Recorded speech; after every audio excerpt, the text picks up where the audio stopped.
Hello everyone, my name is Tori. Thank you so much for coming to my YouTube channel. And today we're going to be talking about Bible journaling and distress oxides. So I thought I would flip you through to a few pages that I have done using the distress oxides to give you an example of what I'm going to go over today. So one of the first pages I wanted to show you is this one, where I used distress oxides to just blend down some color for the background. Another page I would like to show you is this one, where I used distress oxides and a cotton ball to blend down some color. Another page that I have done is the smooshing technique, which I'm going to show you, which is what I did to do the background of this color. This page I used cotton balls again to create these stripes. And I believe there's one more. This one is just to show you how you can put down some color, just plain color down. And then I had one more where you can see the water react to the distress colors. So on this page, if you look, you can see some distressed coloring throughout here. There's some white spots. So that's another technique I'm going to be showing you today. So a little bit about the distress oxides. They are basically ink pads, and they are made to react with water so you get a distressed look. And they have more of a chalky finish compared to most other inks that you would use. They are reactive with water, and they are a pigment ink. Okay, so the first way I would show you to use them is just by taking a blending tool, which is what I have here, and you just grab a little bit of this ink color on your blending tool, and you can just blend it out just like that, and you'll get a really great coverage. And you can blend all different colors like this. Another way you can just blend them out is with these are basically crafting or makeup brushes, and you'll do the same thing. You'll take your brush here and just, I like to go in a circular motion and then blend it out on your page. So you're going to get more of like an airbrushed look with the blending brush versus the blending tool. And they tend to blend like very well when you have a light hand. I did press pretty hard so you could see the colors. But that is one way that you could use them. Another way that you can use them, and I've pulled out some cotton balls here, is you can take just a cotton ball. You could even use Q-tips as well. I just grabbed cotton balls, and you can splotch out color like this, or you can do strokes like this. You can write with these, like if you wanted to draw things and make it look distressed. But one of my favorite ways is to just blend out color like this. And so to take multiple colors and blend them together to create a really neat background.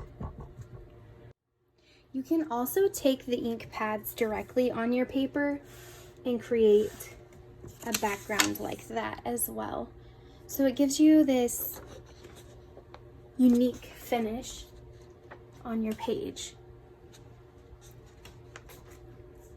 A third way I like to use these distress oxides is to add water. So you guys saw me put this color down earlier. I'm just going to take this water that I have here and spritz out a little bit. I'm doing it like this so that there are bigger drops of water on there, but you could also just spray it right out of the nozzle, and I'll show you how that reacts as well. So let that sit for just a second, and let me pick up a little more color.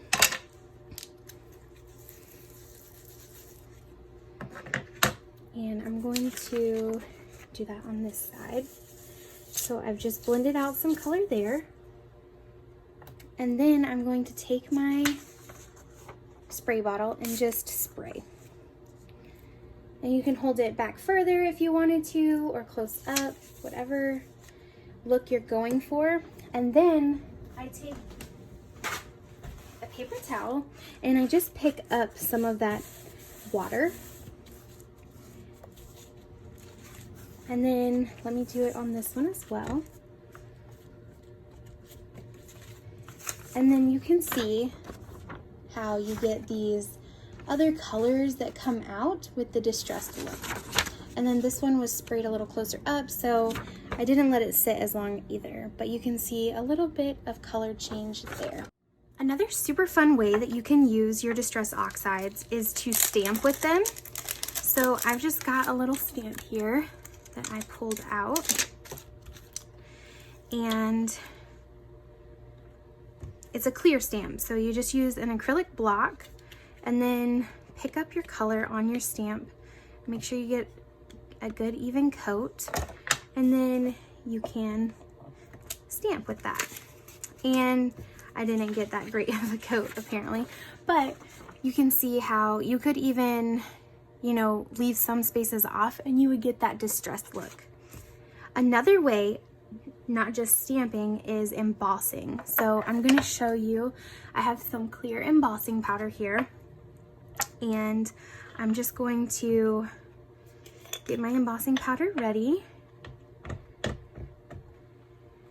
Now you really want to make sure you do get a good coat. That way the embossing powder sticks. And I think I have a pretty good coat there. So you stamp, you pour your embossing powder, and then I like to dump this off.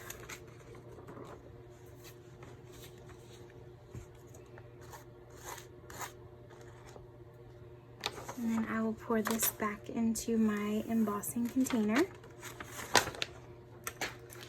Close up that lid, and then I will show you with my embossing tool. So here we go.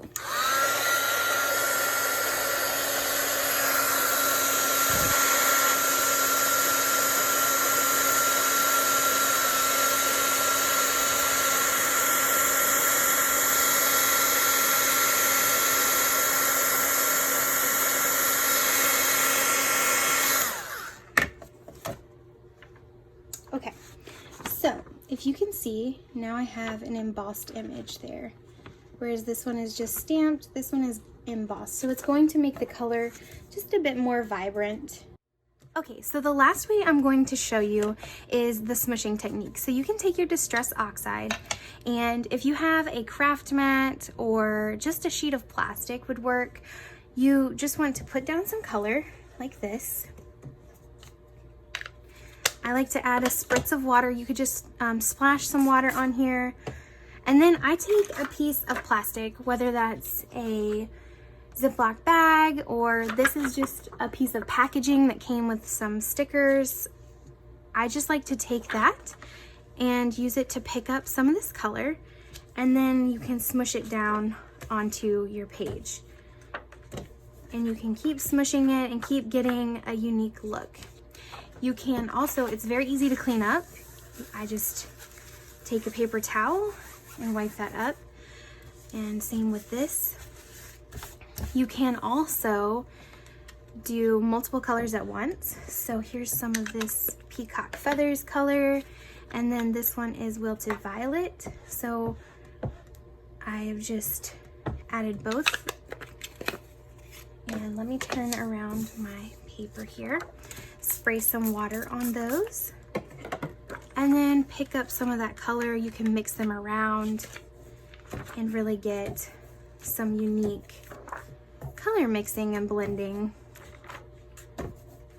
This is probably my favorite way to use the distress oxides because you can get such a fun, creative, almost watercolor type background without really having to use watercolors. So just to go over those 5 techniques again, you can smoosh down some color with a blending tool or a blending brush. You can take the Distress Oxide pad and just swatch down some color. You can use some cotton balls to create unique designs. You can add some water to any of this and it would react. You can stamp and you can emboss. And then you can do this smooshing type background. Thank you so much for watching my video. I hope that it helped you, and I hope that you are inspired to get out and create with some Distress Oxides. Thank you, everyone.